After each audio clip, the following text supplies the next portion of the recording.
Today we're talking with Nick Dempsey, and he shares his story of living with spinal cord injury, including his journey back into dating again. We also talk about some of Nick's entrepreneurial interests and his role as an ambassador for the Perry Cross Foundation and the recent advancements in spinal cord injury research. Nick is the podcast host of Chats from a Chair, so today's conversation continues on his platform this week as well. So if you'd like to hear more of our conversation, you can jump on over to his podcast after you've listened to this. Let's get into the chat. Welcome to A Really Good Sex Chat, a podcast aiming to open up conversations about disability and sexuality. I'm your host, Candice Care-Unger, psychosexual therapist and specialist social worker at Care Rehab. Join us as we have frank conversations about sexuality, disability, fertility, pleasure, dating, and everything in between. This podcast is brought to you by Care Rehab and recorded on Worimi country.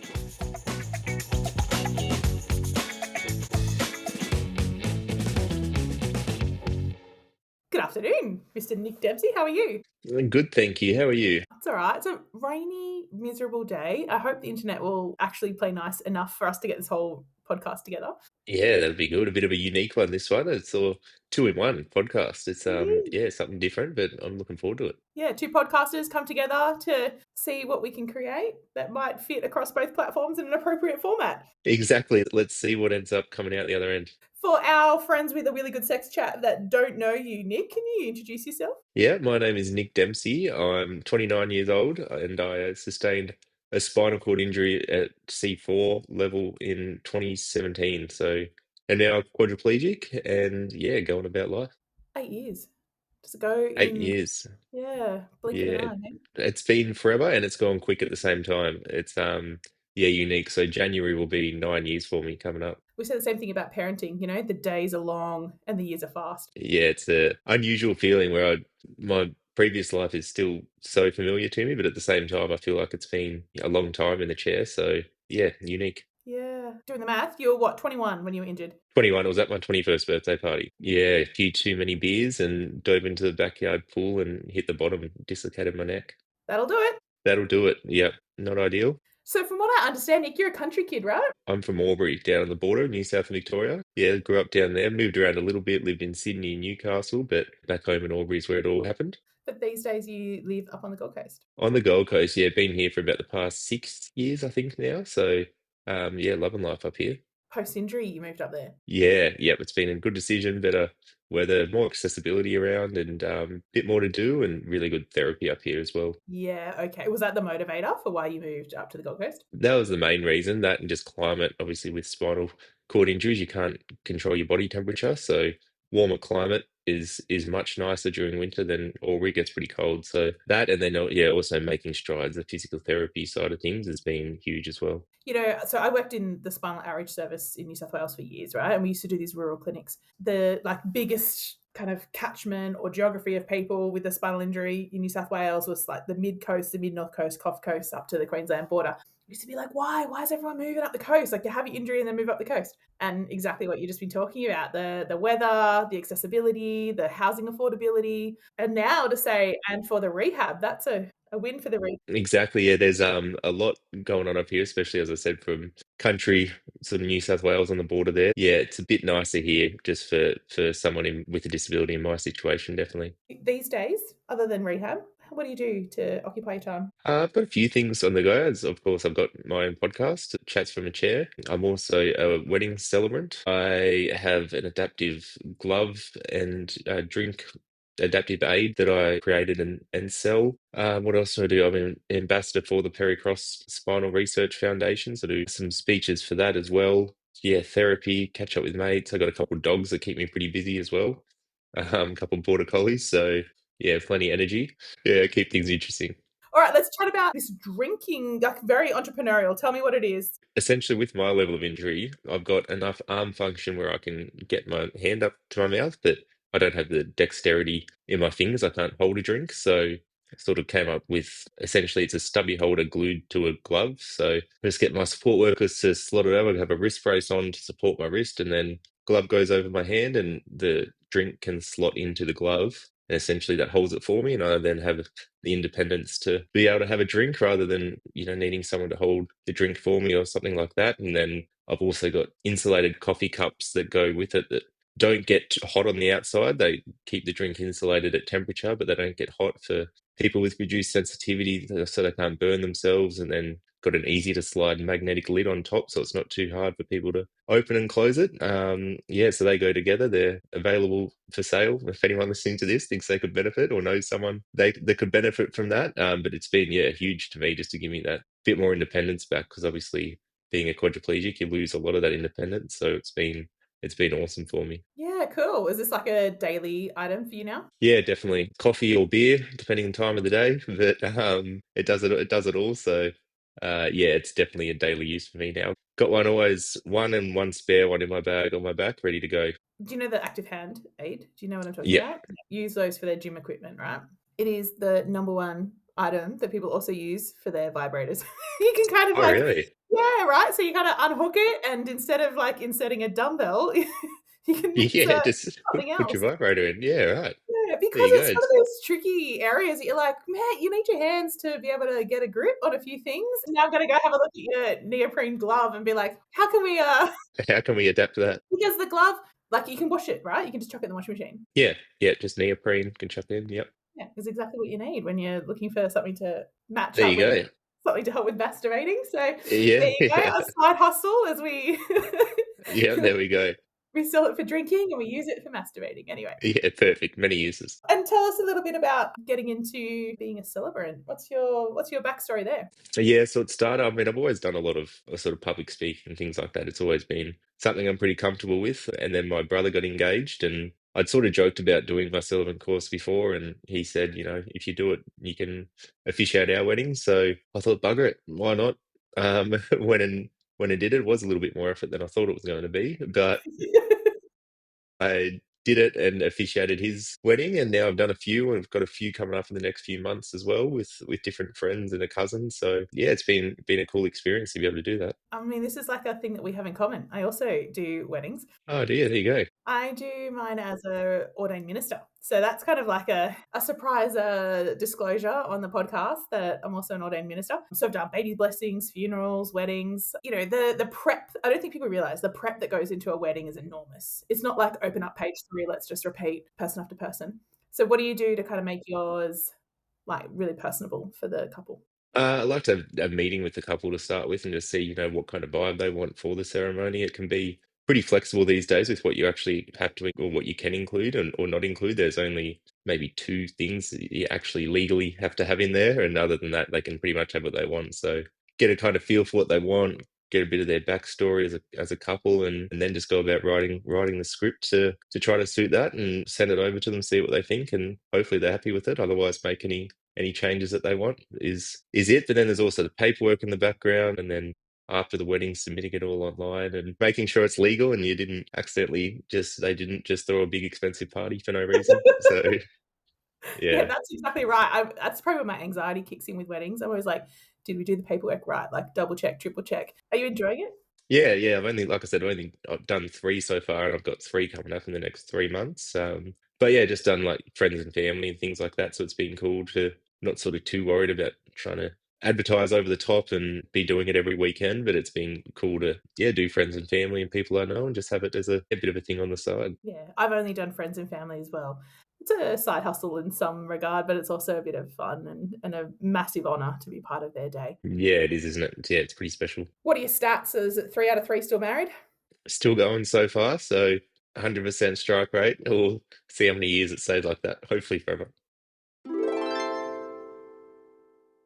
Okay, so you're entrepreneurial. You've got a few things happening there. You're a podcaster, as we've just been talking about. You've got the Chats from a Chair happening, which is awesome. Lots of chats with people who have their own lived experience. And so now you're on the other end of my questions. When you kind of look back on your 8 years and you're thinking about, relationships, dating, as a 21-year-old coming into this type of injury, it's a very difficult age because many people haven't established themselves in themselves, let alone relationships. So what's kind of been your lessons learned or your kind of wisdom that you can pass on around finding your confidence again, getting back into dating? I guess my experience has been that I was in a relationship from 17 to when I was 21, so until I had my injuries. Yeah, I was in a long-term relationship, and it was after my injury that our relationship ended, and so I found myself single, new injury, single for the first time in a long time. It was kind of funny because Tinder and things like that all came out while I was in a relationship, so I saw all my mates getting on that. So there was almost a small level of like, a bit of almost excitement, I guess, or not excitement, curiosity of like, oh, I've heard so much about this, and what's it going to be like? I haven't been single for a long time, and being a young guy, so there was a level of that, but obviously there was also the level of not really being sure how people would respond with having a disability because I didn't really have any experience before my own injury of people with disabilities. But really, I don't know how or why, I kind of just dove into the deep end and just gave it a go. I think I was, yeah, pretty lucky in a sense being back in Albury. I was surrounded by really great friends and family. And, when I'd go out on nights out, it would kind of just, I guess, happen where I'd just be talking to people and whether girls would seem interested or not. So I just go with the flow and it would happen. And then sort of after that first one or two, then you start thinking, okay, people are receptive to it and won't put everyone off. Then it sort of gives you the confidence to give the next one a go and that kind of thing. So I guess my experience has been early on was just that. I didn't rule it out. And because of that, it's just run its own course. And from there, it just learned as I've gone. So the new 21-year-old who's just been injured, your advice to him's get back on the horse, give it a go. Get back on the horse, yeah. Definitely be easier said than done sometimes. It can be a little bit of fake it till you make it a little bit, but just know that although some people might be put off by the disability in the chair and all those things, that it's not everyone. So although the pool may be smaller that you have to choose from, it is still there. So you got to find the right one. But if you're not going to be everyone's cup of tea, whether you have an injury or a disability or not. So I've always been someone that's sort of like, whether before my disability or not, I'm not going to try to convince you to like me or want to be with me. You either do or you don't. So if a disability is something that puts you off and you don't want to be with me, then go enjoy your life and I'll enjoy mine. So for some people, getting back into dating can be so anxiety creating because they're scared of being rejected, and so then it's easier not to start because you don't want to fail, for lack of a better word. It's never failure. I've had other clients kind of say it's just a numbers game. Every no is just one down until the next yes. But in terms of being 21 and getting out and about and having your friends around you, I think that's actually a bit of a prime success age too. Yeah, definitely. People start to, I guess, getting that age, explore their sexuality a little bit more as well and be a bit more confident with it. It becomes less of a taboo thing. But yeah, I mean, in terms of rejection, there's definitely definitely plenty of that. But I guess that's the same for anyone can be, but it's I guess it is a little bit different sometimes as well with rejection when sometimes having the disability, sometimes you're like, okay, is the rejection because of the disability or is it because they're not interested in me? So if they're not interested in me, they're not, that's fine. But it's just that extra sort of thing in your mind where you're like, yeah, okay, is that because they're just not interested in me or is it because of the chair and the disability? So it does give you that. So how do you know if it's on, if she's interested? How do you know? Or if they're interested? Yeah, good question. I don't really know. I suppose you just kind of get a bit of a vibe, don't you? If it's in person, I mean, online sort of dating apps and things is a whole different thing. Kind of just know a bit of a vibe and you start to feel it as much as anyone else would. And yeah, I like to try to be kind of upfront, whether it's in person or online about, restrictions or limitations that I have so that there's no surprises or anything. I said like that way, if it is a problem, find out early on if it's a problem and you can not waste each other's time. Disclosure of injury is such an interesting topic, that I spend a lot of time with people talking about having a narrative that they feel comfortable to share with somebody that may or may not become somebody special, and just finding the words, finding the language in a way that kind of says, this is a manageable injury, don't be traumatized by it. Do you find that you've kind of found your language to help explain what you need?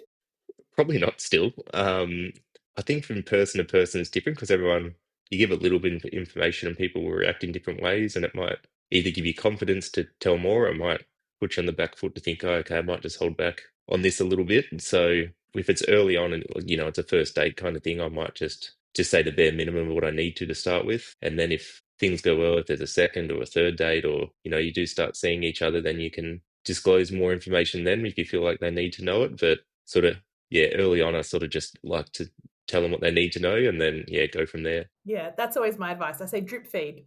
Drip feed, don't avalanche. People don't need to just be like, "Whoa, how do I cope with this?" Now that I've just heard about going through the windscreen at 120 kilometers an hour, and Yeah, trauma doesn't belong on a first date. We just try and like polish that up for a little bit. yeah, exactly.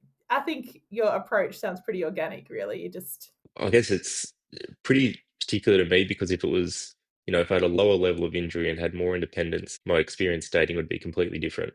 And then if I had a higher level of injury and had less independence, it'd be different again. So it's pretty, I guess this is my experience. It's not going to be everyone with a disability exactly the same. What I've found is, as you said, pretty organic to just try to be as natural as possible. The disability is going to be, it's a thing, it's something I live with, and anyone that's interested in me is going to be a part of that. So don't try to tiptoe around it, but then also try not to let it be a limiting factor either. your injury is part of you, but it's not all of you. That's a good way to kind of summarize that. I read somewhere that you do modeling. Is this a true thing? Yes, that is true. Whether you call it modeling or different things, yes, I've done a bit. What kind of modeling are we talking about? I've done work with a few different brands, Universal Store and Surf Stitch. I now actually have an agent that gets me a few jobs. There might be TV ads, or there might be.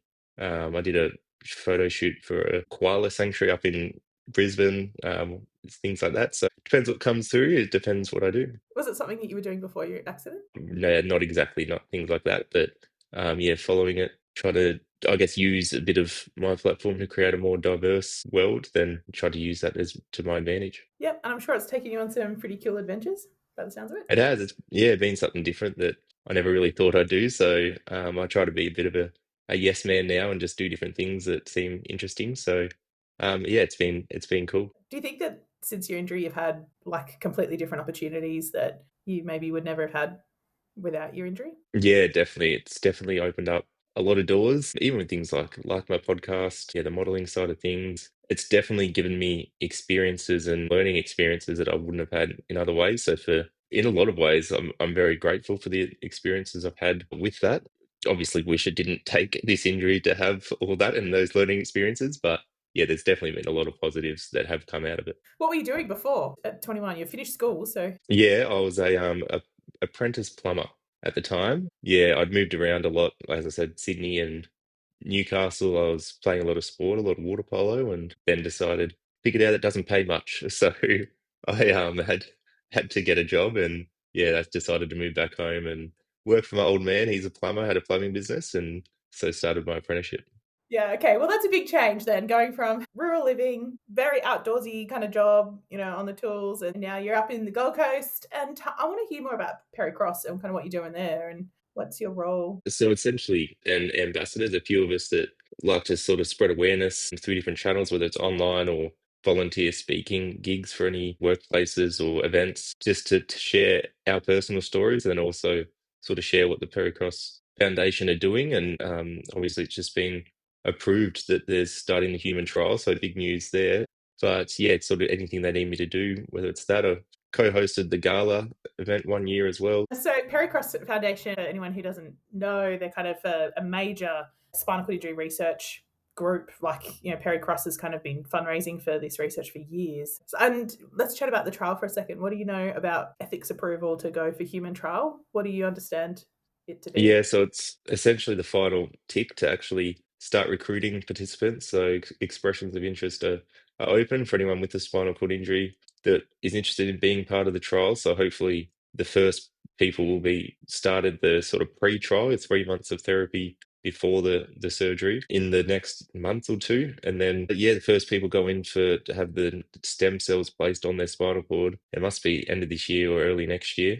The first couple, there'll be 20 people in total over, I think, 3 years. So the first group go in, I think it'll be two people and then another two, then hopefully get amazing results and spread it out to everyone. Yeah. How do you feel about research and being one of the first? Is it something that you'd be willing to do, or you kind of wait and see, or what's your kind of thoughts on this? Just from speaking to people like James St. John, who's the head researcher and leading it all, I had him on the podcast and speaking to him and just learning about essentially finding out more information about what is actually involved. It gives me more confidence to put my hand up and say, yep, I would be involved just with the sort of processes they have in place. So it seems very promising. It's exciting whether they get us back up running again or just gain a level of independence, get people that are on ventilators breathing on their own, get quadriplegics a bit more arm movement for more independence. What do you know? Whatever it might be, bowel and bladder function, sexual function restored fully.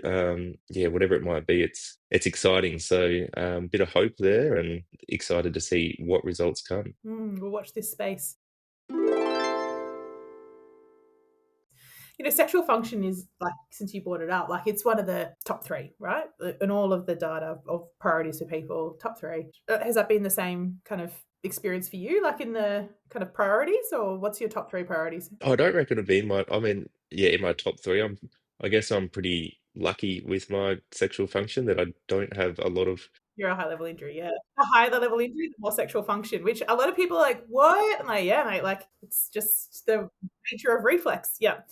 Top 3 would be, this, I guess, some sort of arm movement just for independence would be massive. Bowel and bladder function would be up there. And then I think for me, I've had a lot of skin integrity issues, like pressure sores.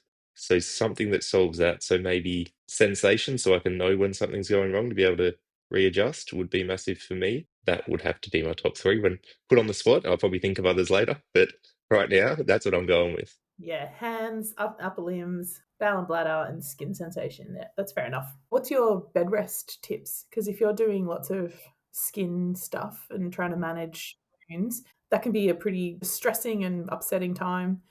And do you have any hot tips for how to manage that? Get onto it early. If you notice anything, get onto it early. And I probably made the mistake early on and been like, oh, it'll be all right. And then it gets worse and then it's harder to recover from. So if you notice anything, skin issues early, treat them as urgent. I was on bed rest for a lot of time. Luckily, touch wood, I'm not on bed rest at all at the moment, but I'm still playing around trying to figure out the right seating situations and things like that. So the right cushions to use long term and things. If you are on bed rest, I don't know how I got through it. A lot of the time, watch a lot of movies, try to find something to keep your mind busy enough. But yeah, it's definitely not the ideal situation. It's not ideal, 100%. I've had a couple of guys who've had 12 months plus on bed rest, right? And we talk a lot about how do we integrate pleasure into bed rest. And, whether that's home massages and facials and kind of just rearrange the entire bloody house so you can look at some trees or look at the sky and not just be four walls. I feel like the home massage has become a bit of a win, and Bly's do like a home massage, come in, head, neck, shoulders, facials. Just, it's a time, I think, that a lot of people park pleasure. Yeah, definitely. It can be, and especially when you're stuck there, you can get stuck in your own head or stuck doing no things. No, I think that's a good idea if you can. Yeah, I just sort of every now and then when it got too much, I thought I just need to get up for even if it's a couple of hours. And then it gave me a bit of a release of whether it's a sunny day, just getting out in the sun for a bit. I'm like a lizard with the sun, like most quads are. So finding something to turn your attention to, and like you said, bring a little bit of pleasure definitely helps. What are your daily pleasures, Nick? Sun when it's there. If it's out, I'll be in it. That, my dogs, those needy things. Otherwise, good food. I think that's it. Yeah, they sound very sensory, which Yeah, we kind of think about, our pleasures often are sensory and should be, but we can deprive ourselves of them when we're busy and flat out. And so literally stop and smell the roses, sit in the sun, feel the sun on your skin, enjoy the warmth of the waggy tails. Yeah. do that for sure. Yeah. Did you get much sex ed coming through the rehab unit? Like, I kind of just said then, oh, that's because you're a high level injury and your eyebrows sort of went up. And I'm like, oh, you know this? Yeah. I remember in rehab having maybe one meeting with a, I don't even know what her qualification was, but it was something to do with, my partner at the time. There was something about being higher level injury. I don't remember having a lot of education around it at all. Do you think that was because you were 21 and it was like, oh, I don't want to hear what you have to say? I don't think so. No, I think that was offered to me and I maybe had one, but maybe they said, "Oh, do you want another meeting?" And maybe I said no. Yeah, not sure. Not sure exactly. But yeah, I don't remember having a lot of education around it. I reckon the 21-year-olds are such an interesting group. Like, they're intimidating. I'm just going to put it out there because they're young and they're kind of grieving in their own way, but then they can also come across with like a hard shell. This is a generalization. Their parents are often around still. Like, they've kind of regressed a little bit in age, like, because mum and dad are now on the forefront, whereas they were on the brink of independence, and now it's like a step back. Is that similar for your experience?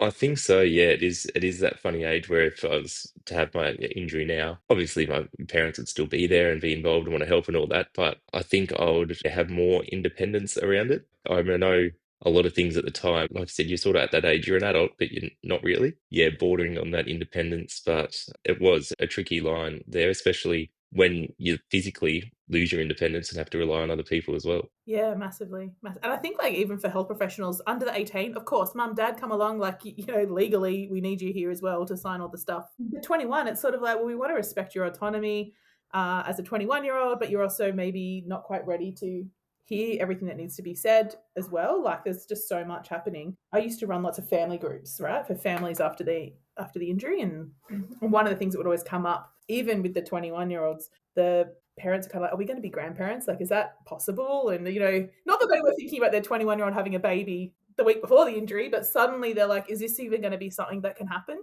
Was that something that you've taught much of your folks about, or? Not with my parents, no. I mean, I've got two older brothers that both have kids, so at least they're filling that gap. But no, not something I've had a conversation I've had with my parents. I don't know whether they're really too concerned or not. I mean, I guess, it's kind of normal, especially in Albury country town, that you sort of get with someone not long out of school and you get married and start having kids. So it's, yeah, been different for me, obviously, but yeah, not a conversation I've had. They probably got that nurse in the corridor and said, I know you're going to go talk to my son, but can you just, is he going to be able to have babies? So I think for all the parents that are listening and worry about if they can become grandparents, the answer is yes, you can. It's still very possible. It is, yep.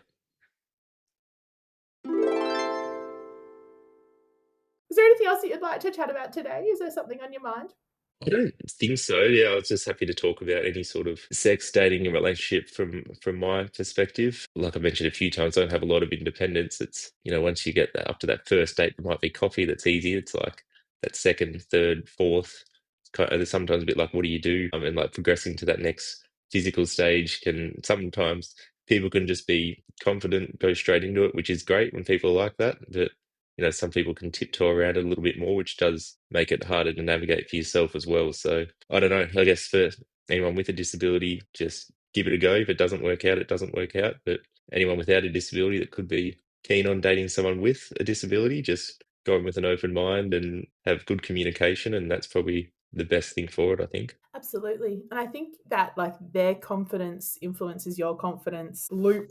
It's an interesting dynamic, right? Like if they're confident, you're confident. If they're anxious, you're anxious. How do you break that so that way you're then the kind of setting the energy? Yeah, as you said, it can influence others where, yeah, if they come in and they're confident, it gives me more confidence to be like, yep, let's just give this a go. Whereas, yeah, sometimes if they are a bit hesitant, I try to, remain confident and sort of not push, but just try to give them the confidence to come out and not worry too much. Sometimes that works and that'll help them feel comfortable and just be willing to be open minded and give it a go. Sometimes they can still stay a bit funny, which after a while it's just like, okay, well, if there's only so much you can do, and try to encourage them, be like, it's fine, let's just do this and this and this is what works and this is what doesn't, and you can do this. But in the end, if they're gonna be, yeah, awkward or not open-minded, then it's just what it is. I mean, I think a lot of my experience has been people will learn how to become really good at directing their care, right? Like directing aspects of their care. And so, in some ways it's like mini dating all the time. Is this person going to be a good fit? No. Do I want to work with them all the time? No. Like, I mean, you're dating for a different reason. You're dating for a job. You're recruiting for a job. And so on one hand, you get lots of skills of being able to read, like, is this person a good fit? Do we have anything in common? Can I spend a lot of time with them? And so in many ways, you're kind of like good at screening people. And then the other part is you get good at teaching, like, new people all the time. I think those skills that many, many quads have, it's like bringing that into the bedroom, kind of having that kind of same level of confidence in how to direct things. It's like, well, you can take a leaf out of the BDSM book, or you can just kind of acknowledge the fact that you've already got these skills from just the nature of having had the types of injuries that you've had. Yeah, exactly. The sort of more experiences that you have, then the more you figure out and learn as well. But I think the other thing with partners coming in, is obviously they generally want to make sure that their partner is experiencing pleasure as well. And then girls have said to me, or, like, do you even still enjoy sex? Or, do you even get anything out of it, or is it all just a tease kind of thing? Yeah, I mean, yeah, I very much still enjoy sex and being intimate with people, and don't necessarily feel it in the same way as before, or being able to interact as the same way before. But you learn to adapt and enjoy other things, and there's still very much enjoyment to get out of it. As a young person, 21-year-old who maybe has like a narrower sexual script, it's just the nature of being a young adolescent. How do you kind of grow with and grow this open-mindedness? Did you have to consciously stop and think things are different, you got to try something different, or did it just happen organically? I think it almost happened organically. I mean, I think with my injury early on, just went, okay, this is what it is now, so I have to adapt. And I think a lot of support around me helped that. And I was probably lucky early on with, I guess, sexual partners that were pretty open-minded just to try things. And there was definitely things that I tried. I went, yep, okay, that probably did nothing for me and nothing for them. Or was a bit, I was like, okay, that doesn't work. So let's not do that next time. No thanks, not for me. Yeah. Yeah, so once you sort of learn something that you do enjoy or your partner enjoys, then you know that okay, that put that one in the memory bank and, and bring it back out next time. And just finding those right people that are open-minded, willing to try things. And it doesn't have to be trying things, crazy things. Obviously, it's like ways you can still contribute. Because, like I said, you can't obviously interact in the same physical way as before. So yeah, you might find other ways, but just trial and error has been my biggest thing. From like your level of injury, what have you found to be like a bit of a success for bed mobility? Probably not a lot of mobility, to be honest. Obviously, I'm a bit of a starfish now, so some girls enjoy being on top, some don't. Some enjoy it more than others. So, that is another thing that it might work out with a partner, it might not, just based on that. It's just whether that clicks or not. But there's other ways of using your voice or directing or any of those things where you can still sort of contribute, find a partner that enjoys it when you do those things. I've got enough arm movement that I can chuck an arm out and have someone sort of lay on my shoulder and have my arm around them, sort of thing. So I have enough mobility for that, which again, that's just from my experience. If I was a lower level, you'd have more. If I was a higher level, I'd have less. But sometimes, like, say my arm will get stuck in a funny position and I'm not able to move it, and that's where I just got to be like, "Hey, can you please move my arm here?" And like, it can be a little bit funny, and they can be like, "Oh, what do you want?" But I just try to keep it lighthearted and laugh about it. And if they want to be weird about it, then they won't come back. Okay, so you're kind of really bringing in a bit of humor into it as well, like in Yeah, well, if I'm lighthearted about it, and I mean, because it's like it's not. If I'm like, oh, if I'm weird about it, and my arm getting stuck in a bit of a weird position, it's just going to make the whole situation awkward. So it's really not that big of a deal. It's got stuck funny. Can you move it, and then on to the next thing. yeah, cool. Okay, so what I'm hearing your tips as kind of setting the tone for the energy. Like we're here to have fun, keep it light. We're meant to be enjoying each other's company and Yeah, having a good time. yeah, it can be a bit intimidating early on, or hard to do that early on. So there's definitely a little bit of even fake it till you make it kind of thing. But I've sort of found if I at least try to do that, generally people are more receptive then. A lot of the time, it'd be someone's first time with someone with a disability, so they'll be feeling a little bit, or not awkward, or just like unsure, or don't want to do the wrong thing. So if I can be more confident, makes them feel more comfortable, and yeah, you influence each other, and then it's a more enjoyable experience. Do you play on the curiosity? Is that kind of your Don't call me out like that. I can picture it already. No, You have one of those yeah, t-shirts and I'm just in it for the parking. no, I wouldn't say always, but some people are curious, and if they are, then I'm happy to play the part. Oh, I love that. That's a very smooth answer. If you get the like, oh, so can you still have sex question? Do you have like your pickup line that goes with it? Come find out. No, Come find out. Yeah, totally.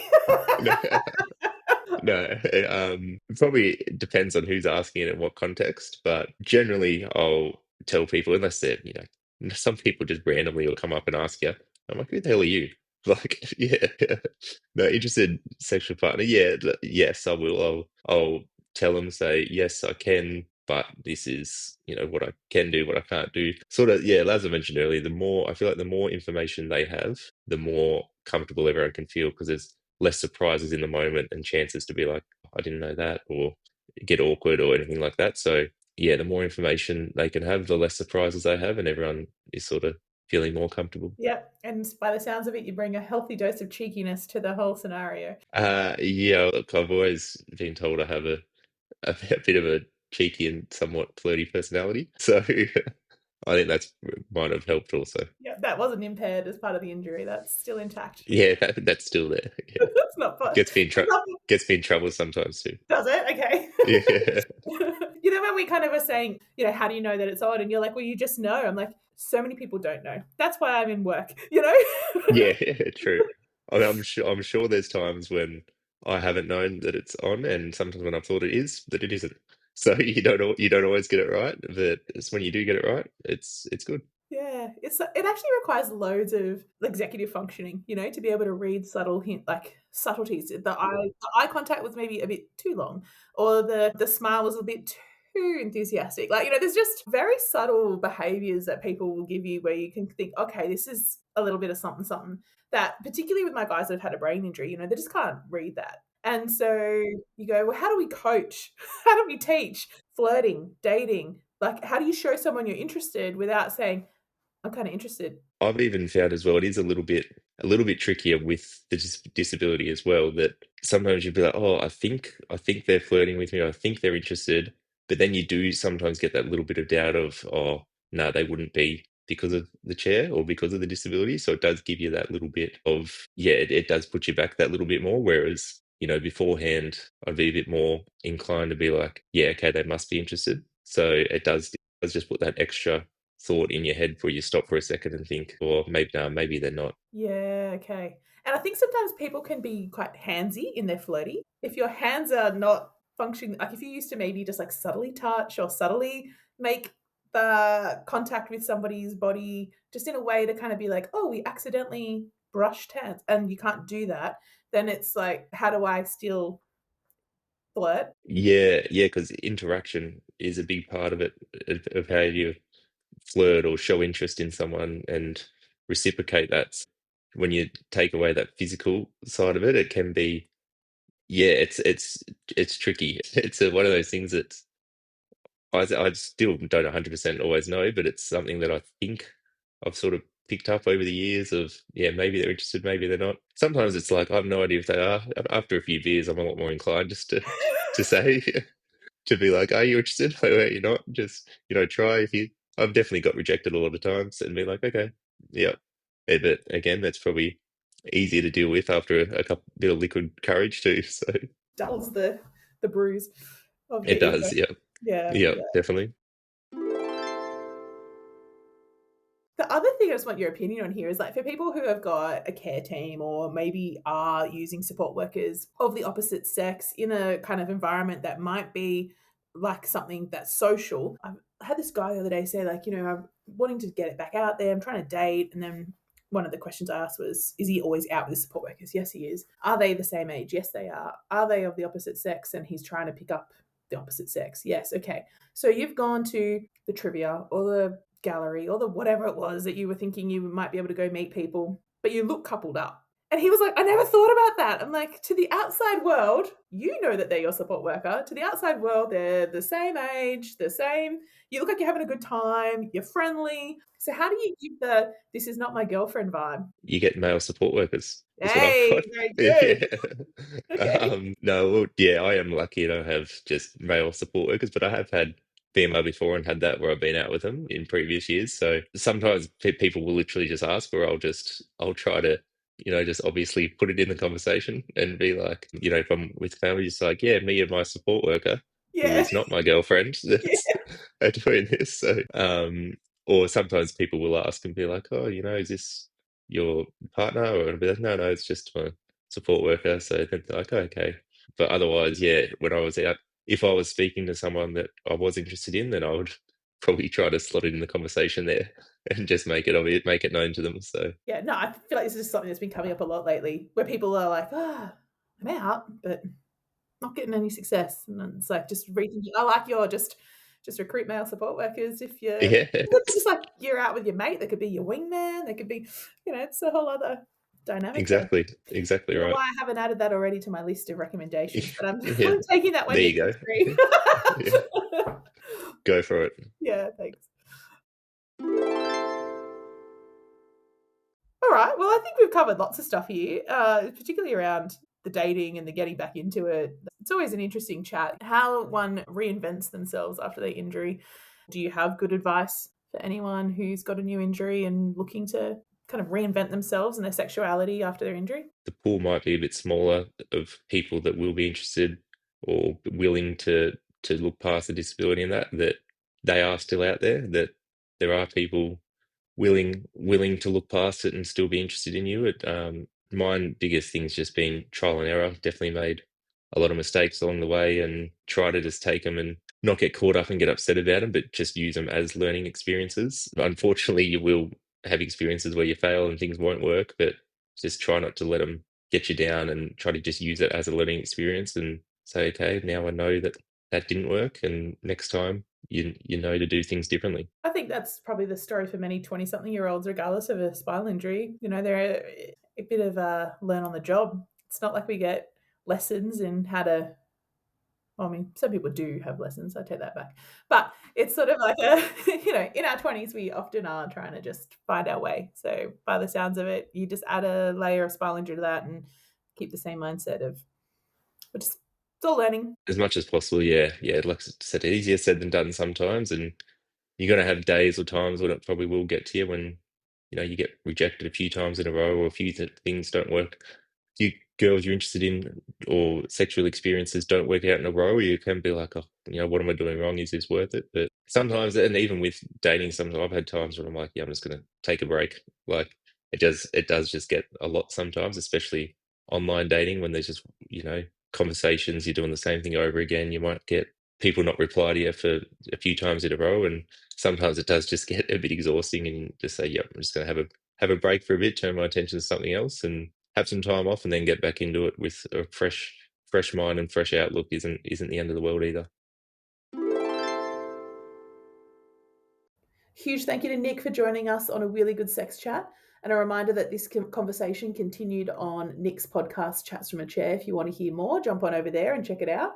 If you've enjoyed today's episode, please consider sharing it with a friend and rating this podcast on Spotify so that others can find it too. Thank you for joining us on a really good sex chat, and we'll catch you next time.